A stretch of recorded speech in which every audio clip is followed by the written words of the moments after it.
for me, business is lots of small micro sports. It's like I would almost call it a decathlon, right? Like you've got a copywriting, you've got product building, you've got team building, you've got recruiting, you've got leadership, you've got communication, all of these different sub skills. And I would say for each sub skill, I find inspiration or people that I look up to, right?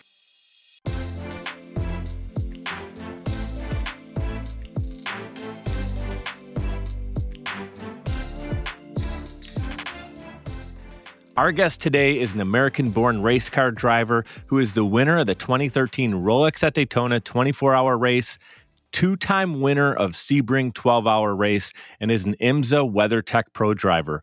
Welcome to the show, the founder of Blayze Coaching, Dion von Moltke. Thanks for having me on, man. I'm looking forward to it. It'll be a good time. Yes, sir. Hey, thanks for being here, brother. I know you're super busy, and also shout out to Mike Semenza, one of your business partners who's been on the show. His interview hasn't even come out yet, but he's probably going to come out a couple weeks before you. So meeting Mike was a lot of fun a couple weeks ago. Really looking forward to getting to know you as well. Absolutely, man. I can't wait to listen to that. Mike is just such an inspirational, just such a cool person. So I can't wait to listen to his. Yeah, it was a lot of fun getting to know him and his soccer background. And today, I don't know a ton about soccer. I don't know a lot about race car driving, and I'm here to learn more. But really, it's his story that drew me to him, and it's your story that's drawn me to you. And I want people to know they can tune into you and get to see your content, what you're putting out into the world. You're obviously the co-founder of Blayze, so people can go to Blayze.io, and it's spelled BLAYZE.io. And also you're on Instagram. It's at Dion VM, so DIONVM. If you guys are driving right now or tuning in on YouTube and you're like, wait, what did he just say? How do you spell Blayze? Don't worry about spelling it. It's clickable in the show notes. We make it super easy to connect. Are you ready to dive in? Dude, let's do it, man. Yeah. So this race car thing, brother, I know when you were little, you were kind of driving around in go-karts. I was playing Mario Kart. You were doing the real thing.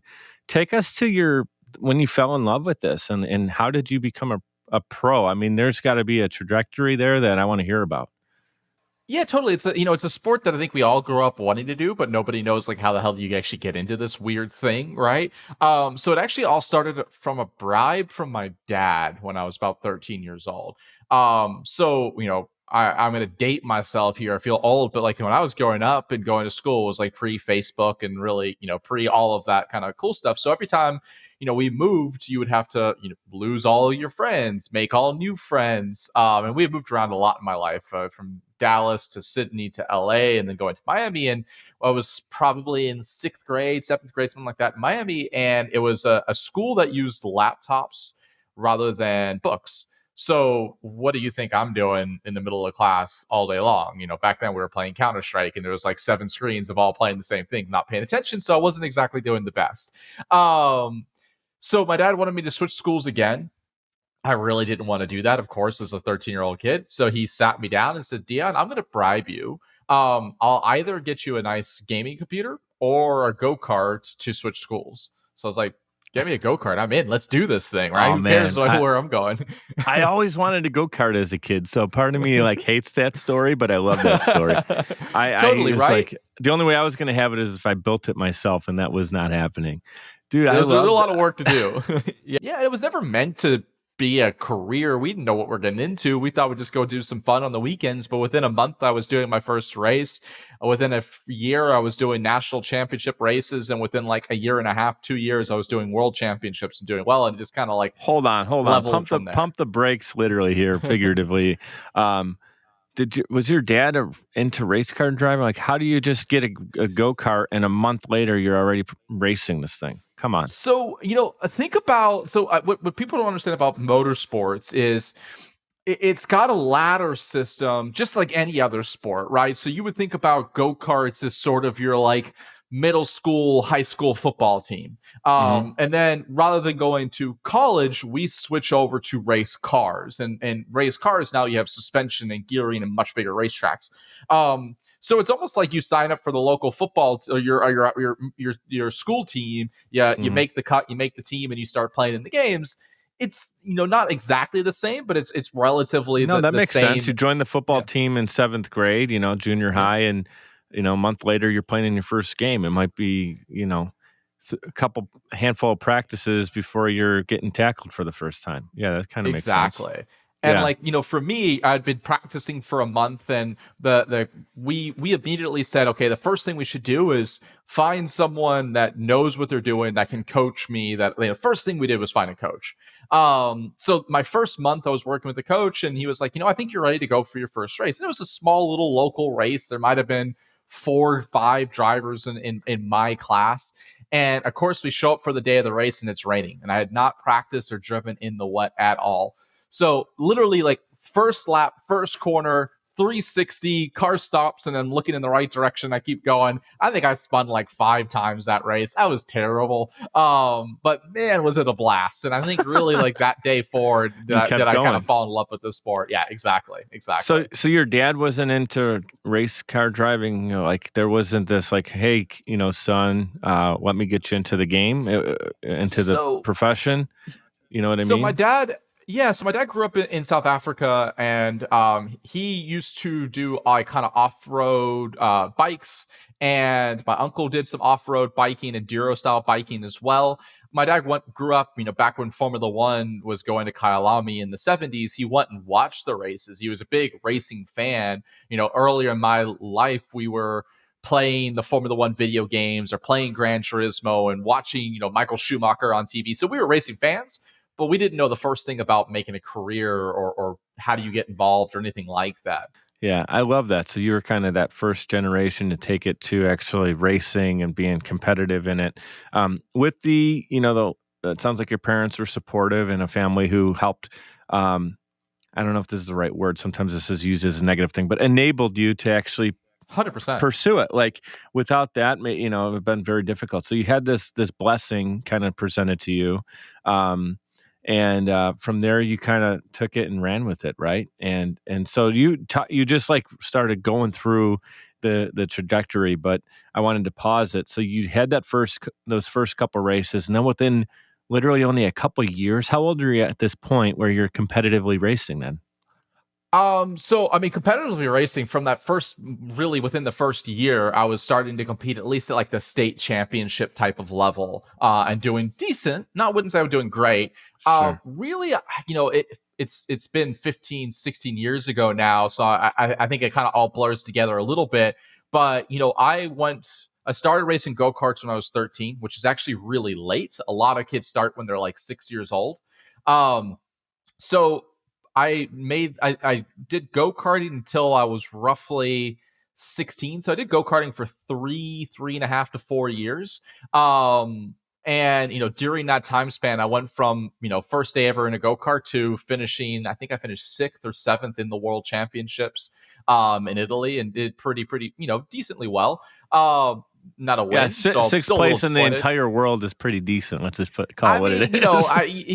if you have 5 people in front of you, it kind of is a It crap doesn't day. Like, feel that's the good, I thing. get it, but Yeah. I'm telling you, out of all the people who've tried to even get there, and you're there, and you're in Yeah, one of for sure. It 6 was to. cool. Yeah, that's awesome. It's one of those things that why motorsports is kind of a crappy sport is because you go up and let's say there's 50 drivers at the racetrack and only one person's walking away happy. The rest are all kind Yeah. of a little angry. 2 through 60 are all considered, a huge loss, and that second person could have been inches away from winning it. For sure. Um, that's the excitement behind it. Can you share with us what comes back to you, like, when you're thinking about your career, Mhm. right? And in that moment, does something replay in your head more than other events, Oh, something that just hits yeah. you? What is that moment? Absolutely. Well, I mean, I don't know if there's one moment.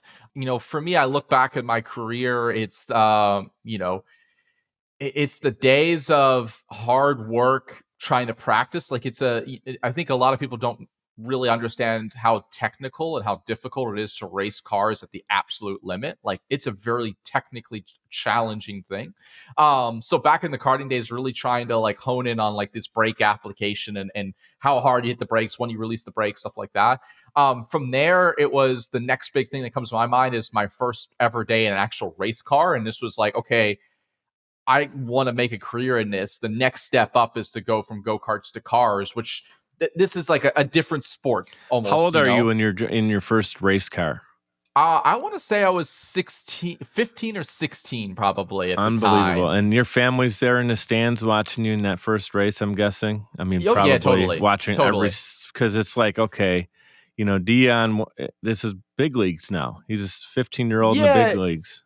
it's interesting. So the way that sort of racing works is you sort of have this go-kart ladder, and then you switch over to cars. But it's not like when you go to cars, you're immediately pro. There's a bunch of amateur, grassroots car racing leagues. And at the time, the place where all of the kids that were good in go-karting transitions to race cars was a place called Skip Barber. And like when I was coming up through Skip Barber was called, it was the place to be. Like people I raced against then are like, you take Joseph Newgarden, who's a 2-time IndyCar champion, driving for Penske Racing, still active in IndyCar today. He's actually an investor in Blayze Coaching as well, so a good friend. We have a guy named Ricky Taylor and Jordan Taylor, who's pros on the IMSA side of things when I went pro. So it's so many top level drivers there. And it was a great place to really learn the art of transitioning to race cars. And so I did that for about 1.5 2 years. And then I started transitioning more to the pro side of racing. On the sports car side, there's the difficult thing about motorsports is, in more traditional sports, you go, let's say football, right? You have kind of peewee football. Then you go, I'm not going to get this perfect, but then you go to high school football, you go to college football, you go to the NFL. Maybe you go to the JV, varsity, college, depending on the different. I mean, college has different categories of like the top D1, 10, D2. The Big 10, D1, D2, D3. I get all that, but my point is, let's be real, dude. 15 years old, most parents are happy that at 15 you're not even really licensed in the country, right? I don't think there's any states that license you at 15. You got to be 16 usually to even be legally driving. 16, parents are happy when a 16-year-old can safely get out of the neighborhood and return the car back in one piece. And you're taking this thing at what, 150 miles per hour at 15 years old? Yeah, back then it was a little bit slower compared to what I'm used to now. So probably 150, 160 in that range is probably, what we were doing in those cars. So that's kind of why I'm like tongue in cheek over here. Like, okay, I know it's not it's all that relative. You're talking about, but dude, you're 15, you're going 150 miles per hour, and it's not running from the police, right? So exactly. And what were the tracks like? Was it mostly the kind of the classic oval, ovals, or what do you? No, we did sort of your Formula One style racetracks, so left and right that's turns. Awesome. Now like you talked about the Daytona 24 Hour, so we use part of the banking, but which is the part of the oval, but then we actually turn off the oval into the infield, and then there's left and right turns, and then you're back onto the oval. So it's never just a pure oval NASCAR style. That seems to me way more style. challenging because there's a lot more to it than going in the same direction for hours, right? Or is that just an endurance thing that makes that more difficult? No, so I think NASCAR, growing up, I was never the biggest NASCAR fans, but I respect the hell out of it. It looks, so what we do looks more challenging. And parts of it are more challenging. I'm not trying to knock anything here. I'm just trying to say, from a technical standpoint, weaving and making left and right turns and quicker turns seems to be more intricate and challenging than from a technical perspective. For sure, that where NASCAR gets really challenging on those big ovals is when they're really packed in close together racing, and now the cars are actually moving a lot there, and they're sideways oftentimes. So that's where that sport becomes really, really difficult. But if you just go out and just drive the race car for a lap by yourself, we're gonna a much more challenging technical sport to get kind of close to is the road course driving. What's the highest level that you've performed at? So IMSA WeatherTech, which is sort of, it's a totally pro series. I was driving against drivers in Formula One. Dale Earnhardt Jr. will come over. NASCAR drivers come over for the Daytona 24 Hours, kind of like an all-star race. So that was probably the peak area that I actually raced for. I went and tested for a job in a series called DTM, which is sort of it's a European series run by manufacturers. So it was Audi, BMW, and Mercedes at the time. And think about a Formula One car just with a body on top of it is what it was. So I never raced there, but went and tested those cars. And that was probably like kind of the peak of my career was at that moment. Yeah. Now I saw some contradicting information about you when I was preparing for this. I saw some things saying you're still racing and some things say that you're a former racer. Which one is it? Did you pick it So back up? definitely on the former. So my focus now, as I stepped away from pro racing, to focus fully on my opportunity to build Blayze Coaching. Now I still go out there and do some private coaching and drive race cars. And if an opportunity came up to where I wasn't at the top level, but maybe one of the kind of semi-pro, and I could just go and drive for fun and help somebody, and would I do that? Absolutely. So I'm still really quick. I could still do the job, but no, my focus is on Blayze Coaching and more on the entrepreneurship side of stuff now. I've kind of left the pro sport behind. Yeah, that's awesome. You have a successful career behind you that you can always, be very extremely proud of everything that you've achieved, and that's part of your legacy. And now you're like, okay, step two is now getting into this coaching. And we're going to take a quick timeout, 2-minute timeout. We're going to be right back with Dion, and when we come back, we're going to learn more about what Blayze Coaching is and how he actually started that, launched it, and what it's all about today. So we'll be right back with Dion. Podcasting is a great way to engage with your audience and stay consistently relevant. The only problem is you don't have the time or desire to produce your own show. You simply want it done for you, and that's where Social Chameleon comes in. All you need to do is press record and upload the files. We'll handle the rest. From planning, production, post-production, distribution, and digital marketing, we have you covered. We realize that times are tough and funds are tight, and Social Chameleon believes in building supportive business relationships. By clicking on the link in this promo, we'll provide you 7 free podcasting tips to get started, as well as a free 30-minute online consultation. This is the perfect opportunity for entrepreneurs, keynote speakers, industry experts, influencers, and anybody who has a personal brand. With Social Chameleon, we help you build a brand that is out of this world. We're ready and waiting, so what are you waiting for? Click on the link to get started today. Hey guys, it's Mike. I'd like to give a proper shout out to Navigator Bookkeeping. Look, for a long time, I ran my business without really understanding the full financial picture. I used my gut and my bank account balance to make decisions, which led to some poor choices and constant stress over my business's finances. I knew something needed to change. At the beginning of 2021, I made a decision that helped pave a more clear path for my business. I started working with Navigator Bookkeeping. Since then, my bookkeeping has been handled for me. I now understand the full financial story of my business, making important financial decisions much easier now, and it helps me plan for where my business is going. I highly recommend giving Navigator Bookkeeping an opportunity to help your business. Check them out at navigatingyourbooks.com. Again, that's navigatingyourbooks.com. It's time to know the full financial story of your business. All right, we're back in action with Dion. You guys can connect with him on social media. Check out Blayze Coaching. The website is clickable in the show notes along with all of his social media. So I made it really easy for you guys to go ahead and do that. This has been one of my favorite, and I was just telling Dion off camera, one of my favorite conversations that I've ever had on the show because it's so different. And if you guys are tuning in, thank you for being with us here on YouTube, or if you're tuning in on Apple, Spotify, Google, however you're tuning into the audio version of the show. Thank you so much for being with us. Remember, you can subscribe, turn your notifications on. In doing so, it's going to allow you to get all the notifications of new Mikedup episodes. So we're ready to dive back in.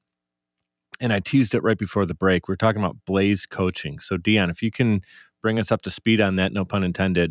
When did you get the idea for Blayze? And when did you say, ooh, I'm onto something here, and turn it into what it is today? Yeah, it's a good question. At the end of my racing career, long story short, I had a big opportunity to go drive for a manufacturer and drive for Audi, which is sort of the top of our sport. I quickly realized that corporate cultures aren't for me, and I found myself fired within a year for kind of jumping above people's heads and stuff like that. And then I sort of found myself on the outside looking into the pro ride, where I was on race by race contracts, and I would literally get a call like on a Thursday night, Dion, hey, our driver's sick, come and hop in this car. And like literally I'd never driven the car before. My first lap is like on the out lap to come into the green flag. And, I was still performing pretty well, but not up to the standards I like. And at that point I was like, what am I doing with my life. Like, I'm 28 years old. I'm on kind of a race by race contracts. They're not making that much money. Is this going to work out for me, or should I be doing something else?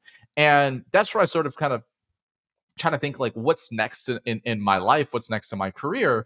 And at the time I was talking to my dad, and he's always been someone that's kind of helped my career and helped negotiate contracts and come up with ideas. And he actually just met randomly a soccer coach, and unrelated to what we were doing now, that had no relationship to it. And the soccer coach was an ex-pro player. He was trying to figure out what he's going to do next in life. And he was like, all I started doing was just putting up videos online of educational. I didn't know what it was going to do for me. I made it free, but what that's turned into is it's turned into opportunities down the road. So I said, hey, I could do that. So literally I was sitting in just moved to Charleston with my now wife, and I was sitting in literally just within a day, I created a little Shopify site. I created a few different videos, and I just threw up book a Zoom call with me for $200, or, here's some content for $20 a month. And never really knew what it was going to turn into. Within a day, I had first few people started to book calls with me. And then I started thinking about more seriously, like, what do I want to do? Like, what can I do? And at the time, my thought was, well, how can I help grow amateur racing? Because I meet all of these fans that love racing. They don't realize for a couple $100 they can go drive their street car on the racetrack without speed limits and have some fun with it. So my thought was, why not build a search and registration site for all of these local amateur grassroots racing? Because the current one looked terrible. It looked like it was built in the 90s. To help pay for the development of that, I started to saying, hey, coaching really needs to be personalized. Like, there's all of this content on YouTube and Facebook and wherever, and it all sucks. Like, anything, if you're doing anything where there's not just one way to do something, so outside of mathematics, general content is not actually helpful. In fact, the truth is I see it do more damage than good for anyone beyond the beginners. So, yeah, that's really, hold on that for 1 second, if you don't mind. yeah, Information's a beautiful thing. We live in the information age. It's touch of a button, YouTube videos, Google. We can find anything we want, which is amazing, which is all the reason for people to get started and go. And I encourage people to do that research. But at the same time, without an educator there with you, working with you to make sure you can weave through some of the weeds, the good, separate the bad, and also find what's pertaining to the thing you even want to learn, that's where having a coaching site like this is very specific to what that person's looking to learn. And that's why what makes you or the coaches on the site experts opposed to just a ton of information. So it's good to get info, but really even better and great to get the right info from an expert. Yeah, totally. Exactly. So, and that's where we started saying, hey, I do coaching on the side. If you don't know, most professional athletes, and we're not all great coaches, so we make sure that professional athletes and great coach kind of find the Venn diagram of, who meets both of those. There's 30,000 professional athletes in just the United States making less than 100K a year that are looking to get more active in coaching. They're looking to monetize their knowledge and brand, but it used to suck to do it. Like, lots of travel. The only way I can scale my own business as a coach is raising my daily or my hourly rate. By doing that, I outprice myself to most of the market. So it's like, how do I make myself more scalable, lower my prices to work with more people, and do it in a way that is a better life balance? And that's where we came up with this asynchronous but personalized, which is really key to what we do, coaching, where an amateur at the time, it was just racing. We've now expanded kind of throughout as we continue to expand throughout sports, and eventually beyond sports. Everyone films themselves. Everyone has their videos on Instagram or YouTube, whatever. The secret is, if I'm working one-on-one with someone in person, we're relying more on video than anything else. I know that kind of, like, most people you have to coach in person. If you actually go look at professional sports, more coaching is done off the court, off the field, off the racetrack, when they're in the right environment. So everything that we did one-on-one in person professionally, I could do asynchronously, I can do remotely, and I could do a better job at that than actually working in person. So that's where Blayze Coaching started, where we said, hey, send me your video. I'm going to personalize a coaching session to you, working on exactly what we need to fix, why it's important, and how we're going to do it. So it's sort of like, I'm an amateur tennis player. I love playing tennis. I'm a terrible server. Yes, I have gone to masterclass and I bought that Serena Williams course. And I know to hit a good serve, I need to have my elbow up. I need to have the ball toss right. I need the ball toss high. I need my vision up. I need the racket in the right spot. I need the right pronation. I need the right follow through. I need all of those things. What we are all inherently bad at is knowing which one of those 10 things we're actually doing wrong and how to fix them. So a lot of my customers, and I still coach on Blayze, will send me a video and be like, Dion, I suck at trail braking. I need to fix my trail braking, which is a technique in motorsports. I'll watch the video and be like, actually, you're really good at trail braking. It's this other thing that we need to fix first, that we need to focus in on, and how do we go about doing that? So that's really the beauty of what we do at Blayze here is it's personalized, highly credible, great coaches, and that you can work consistently with them. So we've just launched our mobile app. Now what you're getting is you can sign up, you can get to know your coach on a call, you get personalized coaching sessions where you're sending in a video, you're getting feedback that you can rewatch those coaching sessions anytime. You can continue to work with your coach so they're watching progression and helping you visualize and helping you see that progression. You have chat messaging with them. You have monthly check-ins with them. You get weekly training plans. They're like, based off of what we're working on, here's what I want you doing this week. This is the practice, individual training that you should be focused on. So it's all focused on the individual athlete, personalized to them with highly credible coaches, and has us really excited. Like we're launching into soccer, and our big focus is women's sports within soccer. So we already have a bunch of NWSL athletes that are phenomenal coaches, like Sarah Waldmo. She's a badass. She played 4-year starter at UCLA. She was the team captain when they won the national championship, 8-year starter in the NWSL, a team captain in the NWSL. And like on Blayze, you can go and work like your daughter, your son. It doesn't matter what age you are, what your goals are. You can play adult indoor soccer, or you could have a 12-year-old daughter that's just trying to get better. Sure. You can go work one-on-one with someone like that. And that has us really, really excited. Yeah, sky's the limit on this as far as getting more people involved and, quote unquote names that are coaches that people would recognize. But it's not even that, like those that are, someone like you mentioned a moment ago, or pro soccer, pro tennis. The average person may not know everybody that's in this field. It could be someone like Mike Semenza, who's former player, coached on championship level teams and has a great resume. He's on there, right? Or there's coaches like that are exactly who your child or who you need to be connecting with to unlock your greatness. And what's cool is previous to this conversation, it's so funny you brought this up about being off by only a little bit with that serve, or you may think that your mechanics are all off, but everything's good except your hand. You just have to turn like that and do the exact same thing. And that's the difference. There's a story from Brandon Heights. His conversation with me was exactly what you talked about, and it was a story about Tony Robbins learning his golf, getting yes, tighter I've on heard the this green. one a bunch. Yeah, and his coach keeps laughing at him, and he's like, "What?" Like you get kind of embarrassed and uncomfortable, and your coach is laughing. You don't know why he's laughing, and he's like, "Dude, you're doing it all right. You just have to go like that." And it's literally like he moved his like 1 foot, just hit half an inch, and everything else was the same. And he just improved his game. It's like hit it right down the imagine pipe, that golf player without a coach. He's probably thinking he's doing everything wrong. He's going to jack up his swing. He's going to get bad habits. And then when you get to a coach, you have to undo all of these bad habits and then figure it out again. This is the stuff that I see day in, day out. Like we started the company in motorsports, right? My background, I was the first coach here. We probably worked with more than 1,000 race car drivers today. And it's all like not all of the same, right? But there's so many instances, 95% of people, try to self-learn, form bad habits. Now I'm having to undo these bad habits, or to be honest with you, had bad coaching.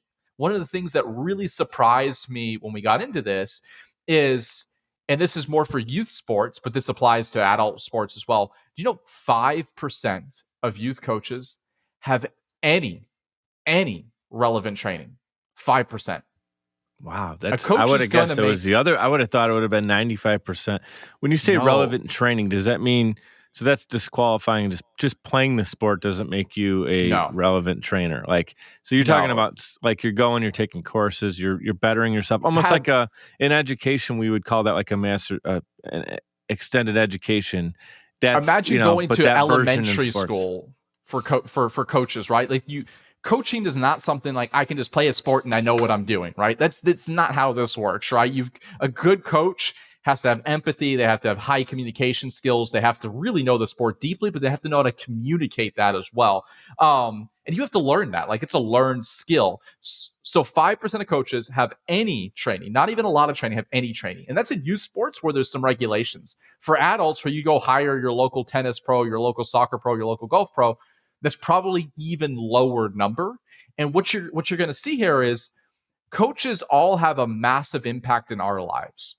Now, it could be a really positive impact, or it could be a really negative impact as well, right? It doesn't, like, if they're a bad coach, they're still going to impact your life. They're still impacting your confidence. You're vulnerable when you're working with coaches, especially in a team environment or among your peers when you're younger on, right?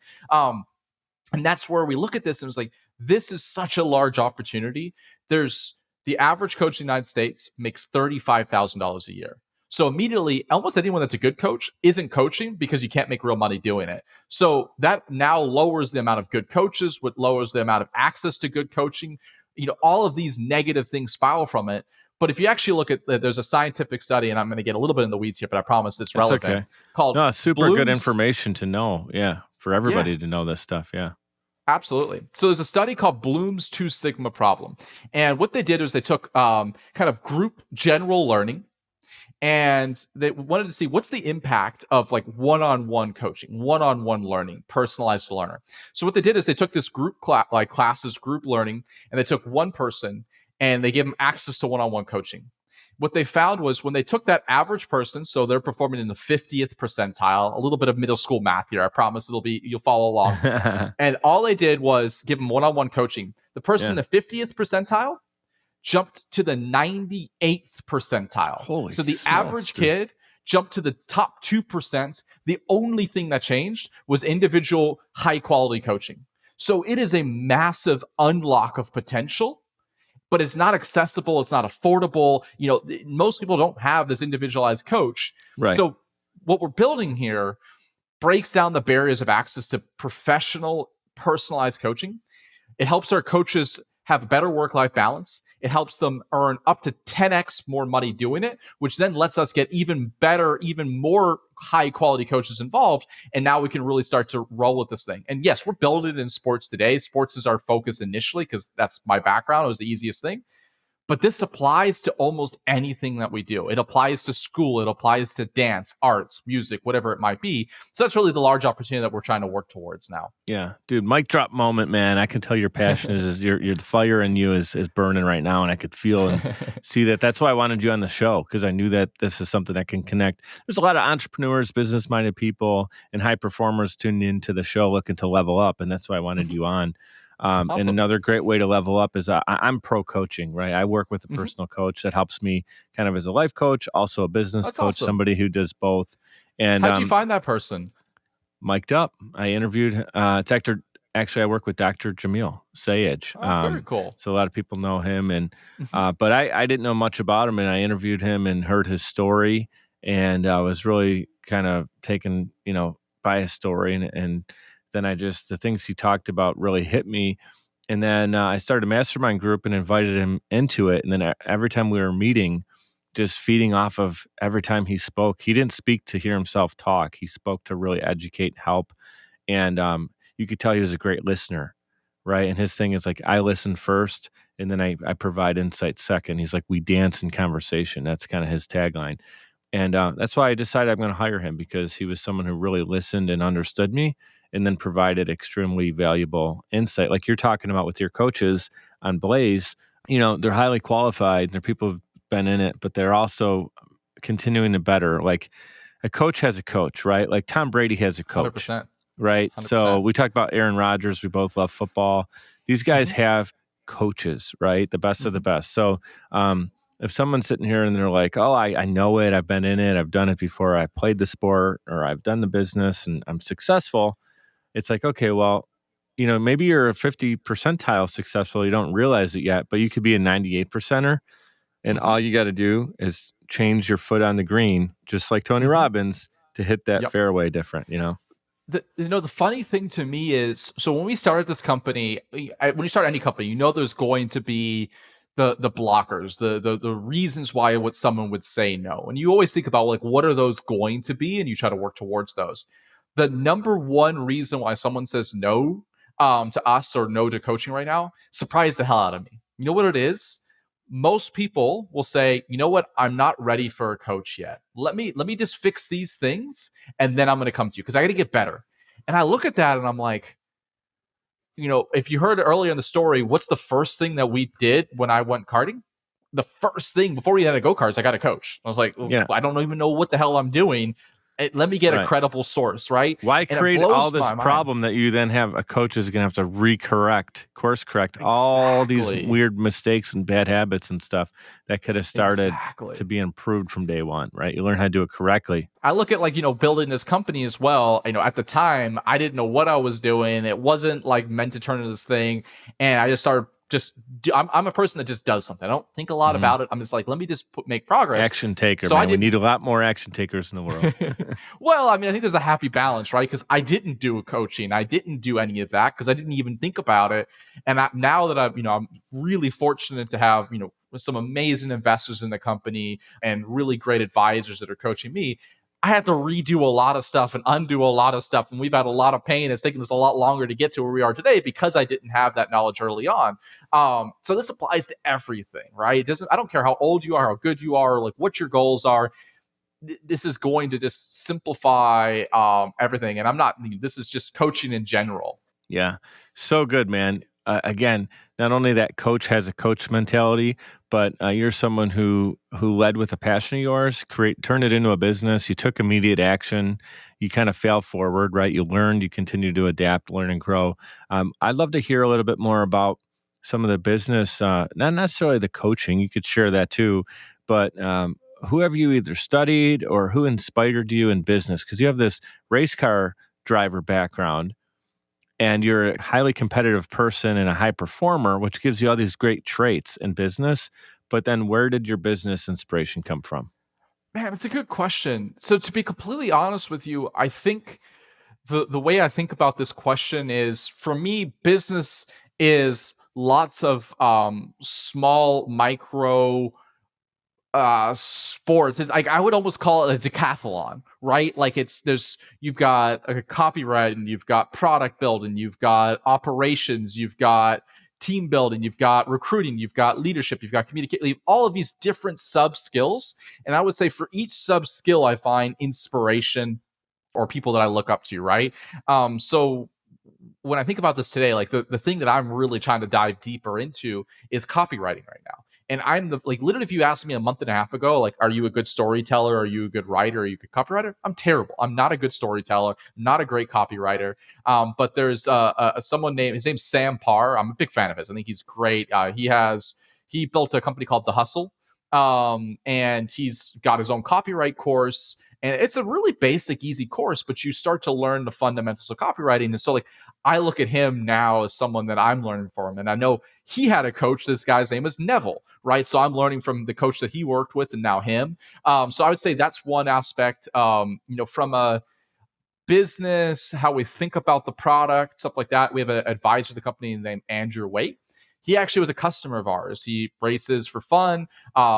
Phenomenally smart guy. He was the president of lynda.com when LinkedIn acquired them. He's high up at Ancestry and all of these places, and just a wonderful human being.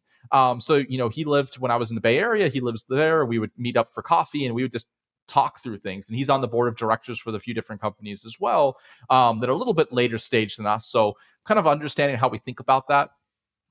Then when we got into launch, and Jason Calacanis is an investor in ours. He's a big time angel. He invested in things like Uber and Thumbtack and Calm.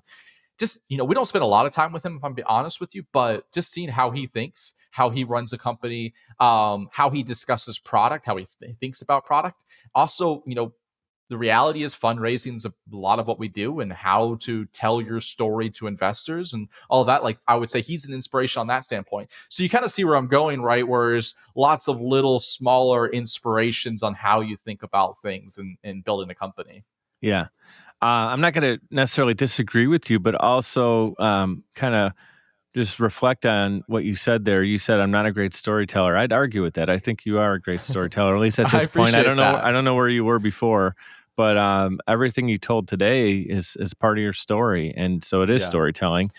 And I when think you it's a got, learned skill, which I didn't know that before. I thought you're either born with it or you're not born with it. So, I appreciate that. I'm trying to get better at it. And I think as I continue to practice it, yeah, I'll get better at it. And I think I'll turn into a good one. But I think a lot of people look at a lot of things and are like, hey, I'm just not good at that.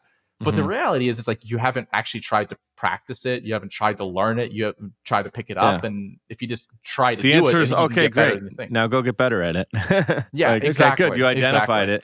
It doesn't mean that you end today not good at it, so forever you're not good at it. I mean, look at you Yeah. had to start your first race in a go-kart and do that for And I was terrible. a couple years, and before you got to be great at it. And Yeah. but when you started talking about Blayze, I just saw you light up. I almost felt like you were pitching on Shark Tank for a minute. I was like, oh man, he's into it. Like the way you were talking about it, you were kind of giving like 100%.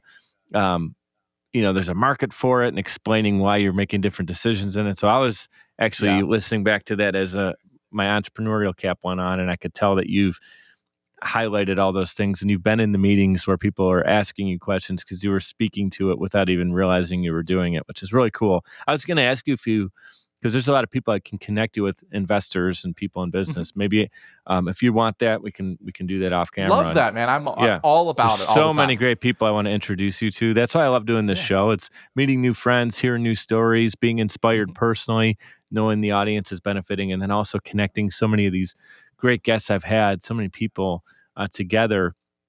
Best feeling for me is, 6 months from now, I'll see something come to fruition. I didn't, and it's kind of like I planted the seed here, and then I go and see it. Like Mitko, mutual friend who connected you and I, and also Mike Semenza, like that. Just now, look at the fruit from it. We got 2 fantastic interviews out, and who knows? There's going to be so much more that we can do together as well. We got a couple more minutes left, brother. Share with us anything that you really, I'm giving you the floor here. Whatever you want to talk about, get out to our audience that you're like, man, you came on the show amped up to talk about. Maybe we didn't hit on it yet. What comes to mind? I guess I've been really interesting. I've been deep in this like whole copywriting kind of rabbit hole lately. And it's probably just top of mind. That's why we're talking about it, right? One thing I never realized, and have you ever heard of like how people used to practice copywriting, how people used to learn how to write? Do you know what they used to do? This was back in like the early 1900s to maybe Talking about 1930s, copywriting 40s. for advertising, like a magazine copy Advertising, or like sales. TV ad. It could be really anything, but yeah, more sales, copywriting, maybe even things like memos. How you practiced it, how you learned that skill. I actually do not know. It sounds really dumb, but it's amazing how effective it is. They used to find other good pieces of copy, older stuff, and like literally word for word, handwriting, copy it. And what I've Is that how the term realized, copywriting came about? I don't know. I think so. Like it makes a lot of sense, people right? don't know that copy means like written word is basically the term copy. It's not copying somebody's writing, but it's kind of funny how you're like, oh, maybe there's something to it. But yeah, so writing copy means being like writing the text of a Facebook post or an ad on IG, like whatever it's compelling. it is, It's a right? headline, yeah. But there's an art to it. I've talked about this a lot on the show and also studied this as well. How important copy is, because you could have a great video you put out there, and one video gets 100 clicks, the other gets 100,000 clicks, and it's like, what's the difference? Well, the copy is the difference. And some people abuse it. That's why you got the clickbaity YouTube videos that I cannot stand. But I would argue that's bad copywriting if it's clickbait. Like you have to have the right stuff behind it. But I look at entrepreneurship, building a company. I think communication is the number one skill to have, and that means spoken communication. It means written communication to your employees. It means Slack messages. It means emails, and it also means sales and marketing and being able to explain like what you do, why you do it, and why someone should care about it. It all spider webs together, yeah. 100%. And what's really interesting to me, like when I started doing this, I was like, this sounds dumb, but I'm going to put myself out there and try it.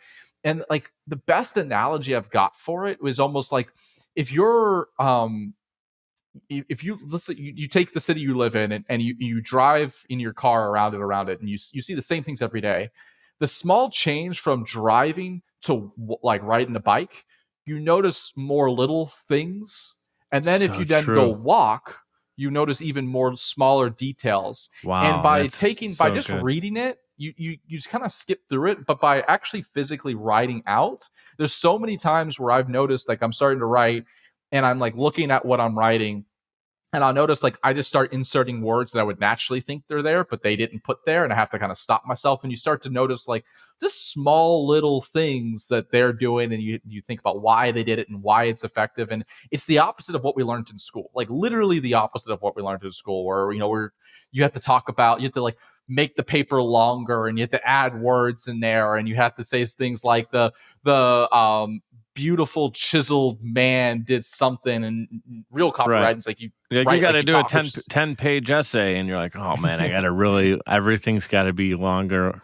Yeah, that's actually interesting. exactly, Instead of them saying, "Write the best essay," it was always, like, 10 pages add or words. 5,000 words, whatever it was. That's Yeah. interesting. That analogy, I never actually heard that ever explained before. I think we can Mhm, apply that to a lot of things in life, is, like, to slow down and take mhm, in the moment of going for a walk.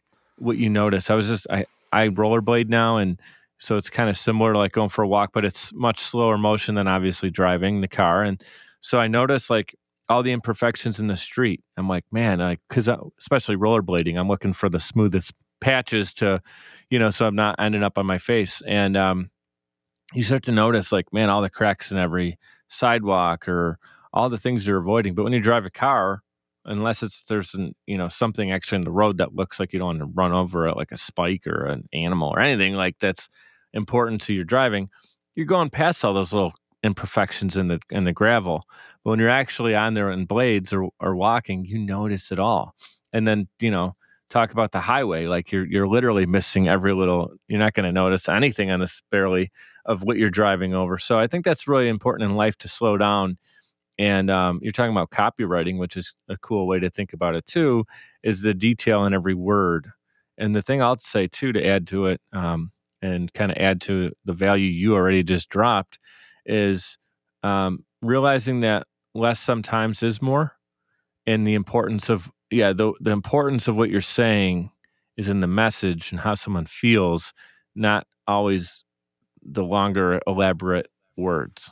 It's so true for coaching too. Like I one of the questions I get asked a lot is like, well, what makes a good coach, right? And for me, a massive part of it is communication. And like driving race cars, again, this is a really technical thing. And when I'm coaching, I could talk about the physics and the technicalities and all of this type of stuff, but I've got to take this massive technical challenge and I've got to be able to explain it so a 5-year-old can understand it, right? And simplify down. Um, and I look at that for everything. If you go look at some of the top essays from top founders, like the famous one is Jeff Bezos's first annual letter to shareholders when they went public. It's a well written, amazing piece that's really simple. Like it's not, this. Hmm. You'd think someone like that is using these big Trying to be words, and over it's everyone's head, yeah, or show no, off like it's my education or anything. He's just very. That's why I yeah, love or hate Elon. Like, Elon Musk, yes, he'll just say sometimes he's a little obnoxious, but he'll say yep, things like to the point. Sometimes I'll catch him over talking, and it's like he almost is doing it intentional. But for the most part, if he wants to explain something, he can do it in a sentence or two where we all yep, understand it, which is, yep. a It's good relatable. storyteller, relatable. Yeah, Um, yeah. yeah, that's a really good. I like what you're talking about there, as far as Bezos writing that, keeping it simple, the idea Mhm, of slowing down in the moment. mhm, Talk about, and then you started to talk about the race car and the complexity of the vehicle. Made me mhm. think. We talked about your successes, but I'd love to actually hear some scary moments. Did you ever have anything in the car go Oh, wrong that man. you? Yeah, Oh, yeah, I know. I more the figure there's got to be driver. More the driver the going wrong driver. than the car going wrong. Can you share a Yeah, I moment or mean, two, some of the scariest times on the track? Just kind of I curious, would I wouldn't use the word scary, to be honest with you. I never felt scared on the racetrack, but, because like, you have some to of the stay lower composed, moments. right? So you have to be, no matter what goes Yeah. on, you got to stay composed. So, tell us about a moment where you were like, "Man, I got to get this together in a split second." For me, I look at kind of stages of career, so less specific kind of racing moment. But it was one of my first opportunities with one of the more top teams in pro racing. I'm trying to make a name for myself, and the first two races of the season were really terrible. So it was my 2012 Sebring 12 hour. I was sort of the lead driver in the car. We were pretty quick, and then had an incident in practice where a car came out of pit lane and I hit them, and the car was a little bit damaged, and the team owner had to take me aside, hey, this is on you now. I don't care if it was the other driver's fault. You can't hit things. You got to get you got to be getting this together. So I was already on the back foot, and we had a bad race. It was terrible. And then the next race weekend was Long Beach, and this is a city street. We're racing on the streets of Long Beach, right by the water. It's, a massive event. Indy cars there as well. And, we were third place with 10 minutes to go. I was trying to hold on to third place. The car behind me was faster. Car behind me got a run, and there's this little kind of kink corner, and I tried to move over a little bit too far, and they touched me because they had no more room, and I hit the wall hard. And we were out of the race, done. And I'll never forget, after that race, I wasn't very fast compared to the pro teammates that we were driving with. And it was just a terrible start to the season. Starting to second guess yourself there, sounds like a little bit, right? Your confidence was shot. Worse than that, my dad, who was the biggest supporter of my career up until that point, kind of sat me down and asked, do you think you're good enough? Do you think you can actually make a career in this? Yeah. Right?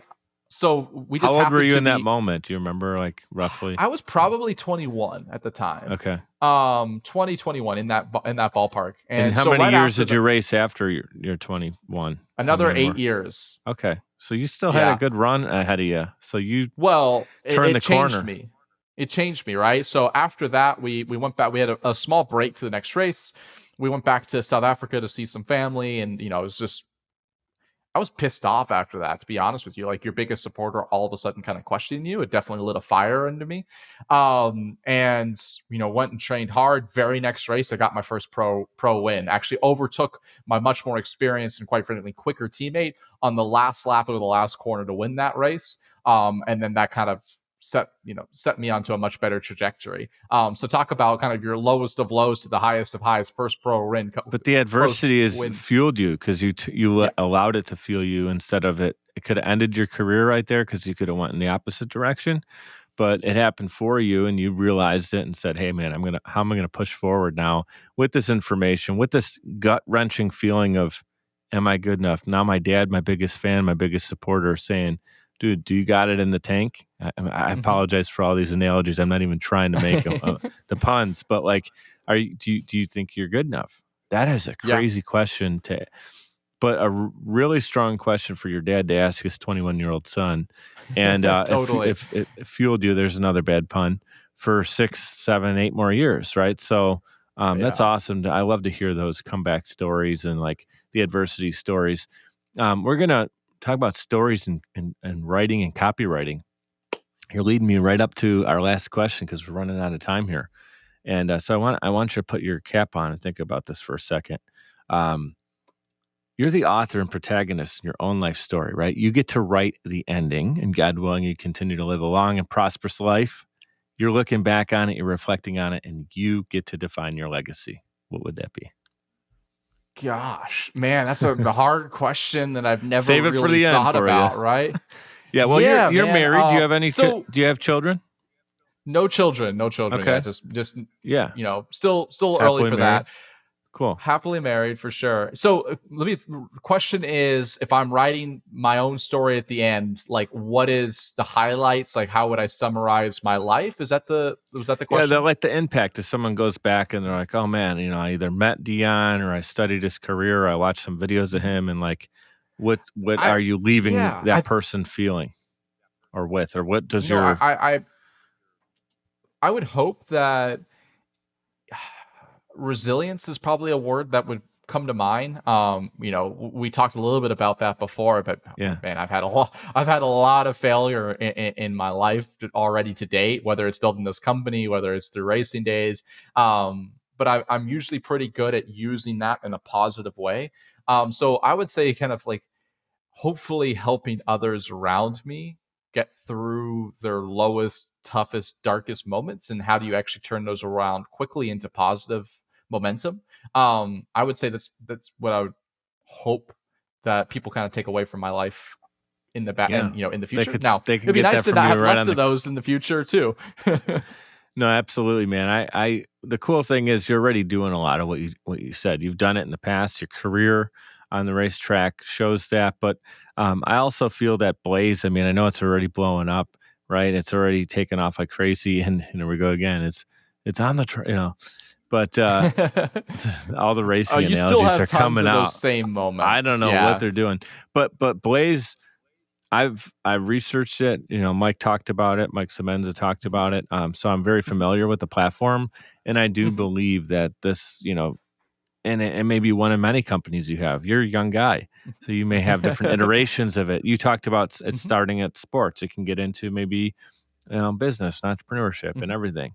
Be Yeah, coaching people on absolutely. on literally learning anything. That's the So there, goal. yeah. So you're gonna get yourself there, and I do believe you're gonna be a pioneer in that, and someone who's talked about in that. Hey, look at this shift of how coaching is. What's the word when everybody has access to it and it's easier to access? Is there a word for that? Democratize is kind Yeah, of I've heard the democratize used. yeah. I don't know if I'm using it correctly, but I would yeah, say it's like a absolutely. buzzword now. Yeah, that's I've heard that over and over. But yeah, you're bringing it kind of that. Hey man, I don't have access to someone I could pay $200 an hour. My kid wants to learn Mhm, tennis or whatever, and we just want to kind of get them in the right mindset. Like they can go to mhm. Blayze and start getting coaching, and get Yeah. that kid off in the right direction. Um, And so it's do not just technique, it's, the mental side of the sport, it's the physical starts up side, it's here, the yeah. performance, right? When I look at what is performance in anything, it's your mind, it's your body, it's your technique. Whether it's business, whether it's arts, whether it's sports, it's those three things working together is how you drive performance. And a lot of people overlook one or two, or sometimes even all three of All those of them, yeah. factors. Question on Yeah. Blayze, real quick. Thinking about the Yeah. physical performance of sports, do you work with people? Like, do you have a localized kind of inventory of coaches? So, for example, if I'm taking, and when you talk about tennis, I got the itch to Hmm. play tennis already. The weather's finally nice here in Buffalo, and I want to get out there Hmm. um, on the courts. But so let's say tennis, and I also need to work on my serve. So that makes two of us here. We can go do it So together. so so let's say I'm going to work on my serve, Hmm. and I'm taking Blayze coaching, and that's helping me with my mindset, my technique and everything. But I Hmm. also want someone physically with me to stand behind Hmm. me, watching that my foot is a half an inch off, and like it's hard Hmm. to maybe do that. Do you connect with people so they can get that extra? Is that something Not you guys are doing? yet. That is Okay. coming soon to the platform. So, when you look at sort of how the current landscape works today, really, if you want to make it more affordable, but do that in a way that doesn't devalue coaches, you have to build in technology. You have to do it in a digital landscape to do both of those. So our first approach is let's provide better access. Let's make it more affordable, but let's do it in a way that increases our coaches' bottom line. So that's really our initial focus now is building the product experience and the technology around that. The second order effect is now how do you enable in-person learning and also in-person training? Something like a sport like tennis, it could be hard to find someone working on similar things at a similar level to go and train with and play with and practice with, right? Like not even coaching, just to go play with somebody. How do we now enable people that are training on Blayze to find other people training on Blayze in their local area at a similar level, maybe even working with the same coaches to go practice together? That's probably the Yeah. third order effect that we'll start to focus on Do you have hopefully people soon. record themselves so they're like I could All record the time. myself serving and then send it to That's you and then exactly. say, yeah. So Dude, all they're you need with is you. this. Yeah. Yeah, you can film full sets. You can film, like for soccer players playing in high school, they already have huddle cameras or VO cameras or their parent in the stands filming like this.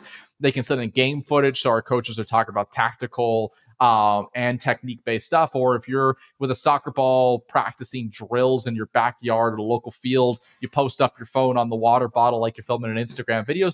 You'll be shocked at how many micro moments are in there that are phenomenally valuable from a coaching standpoint. People overlook how much data, how much valuable insights can be derived off of a really simple video.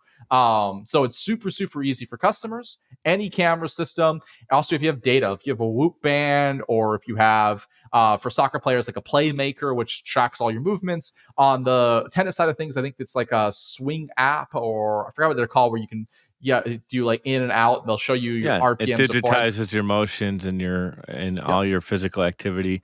You just answered my question. You don't actually need someone physically in front of you because of the technology that already exists. So exactly, that's awesome, man. And now you don't have to schedule anything, right? So one of the challenges of working with a coach is, like, if you actually go and find a good coach in a local area, you reach out to that coach, they're likely not available, they're already booked up, or they're going to tell you, and we had this tennis experience in Berkeley, yeah, sure, I'm available at 2:30 to 3:30 on Wednesdays. Well, my kid's in school, or I got a full-time job. Like, now what? I can't take time away from everything to go train with you. So now I'm just not going to do it. You don't have any of those issues. Now you just go train when you want. Your coach is always available for you. You upload the video. You watch your coaching sessions as many times as you want. You never have to think about, like, what was coach saying? Was it this or was it that? No, let me pull up my Blayze app. Let me listen to it again. Okay, I'm ready to go. Let's go. Yeah. Oh, man, that's so good. You got me ready to go. I'm ready to go play. Let's do it, man. Let's do it. Where you said you're in Austin now? Yeah, in Austin, Texas. Awesome, brother.